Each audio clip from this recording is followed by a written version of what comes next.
So now we're going to talk about family accounts through Apple and how to get started setting those up and why you might want to use them.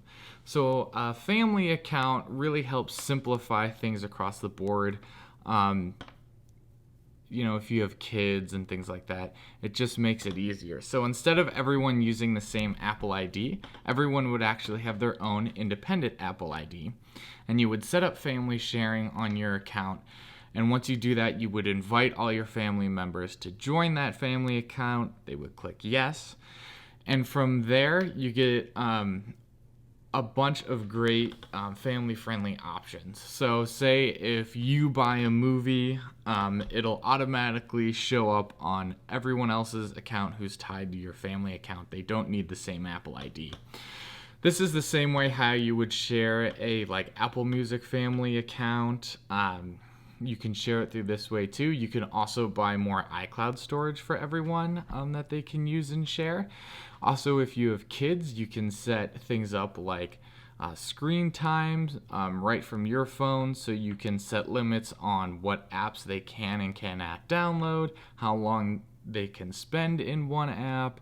You can also set a time for this phone to go to sleep. So say at 9 o'clock, you don't want your kids on the phone anymore. It'll automatically do that if you've set up that schedule.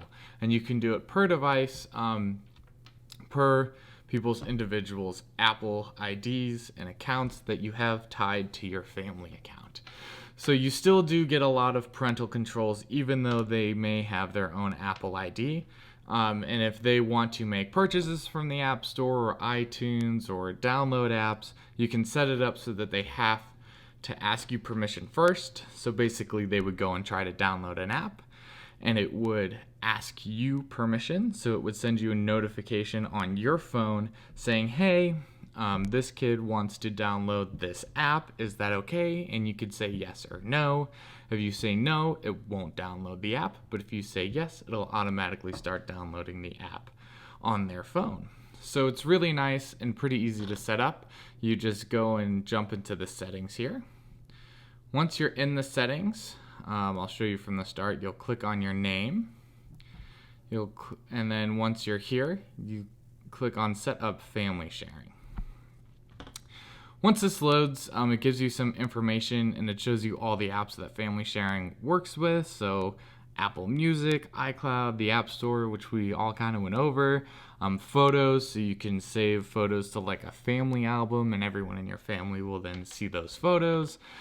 There's the Find My app, so you'll be able to go and find your family's phones and things like that they have tied to their Apple IDs. And you can have a family calendar, so you can create family events and things like that, so everyone in the family will see those events. You can also learn more about family sharing if you need to down at the bottom, but we're going to click Get Started. And from here, you can see the different options we have to start with. So it's going to say, choose the first feature you'd like to share with your family. Just keep in mind, this is the first feature. After you set it up and they've accepted your invitation, you can go and make other changes too. You can add more iCloud storage, set up a family subscription for Apple Music, location sharing, and all these other things. But you just have to set one up right now. So if you just click on iTunes and App Store purchases, you'll go ahead and confirm that this is the Apple ID you want the family account administrator to be, which is hopefully probably you. And once you click continue, it's actually going to ask you to set up a credit card for the family payment. So keep in mind, if you want to share paid apps and paid content like movies and things like that you do have to pay for separately, keep in mind it all has to go through the same credit card no matter whose Apple ID is buying that.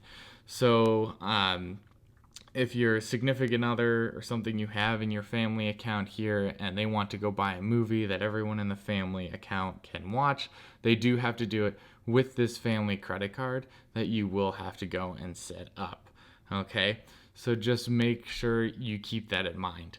Once you go ahead and do this, the only other thing you have to do is send the invitations out to other people's Apple IDs And basically, there's a few ways you can do it, but the easiest way is you can just send them a text message, one of the app, and it just sends them a link. And once they click on that link, they basically accept the invitation, and they will be added into your family account. And so once you have it all set up, once you click on family sharing here, will still be here, you can go in and see all of the devices for each person that is in your family, and you can tap on those devices. And if you want to set up like screen time or something like that, or location sharing or any of these other things, you can go ahead and do that. You can also make other people like kind of managers, so your significant other can also go ahead and approve or decline app purchases from the kids, or set up screen time and adjust other settings like that too, so it doesn't just have to be all on you. So it is a good idea to go and set up family sharing. That way everyone has their own separate iCloud accounts, and if you are people who all use the same Apple ID, you may notice that some of you get others text messages and photos and things like that.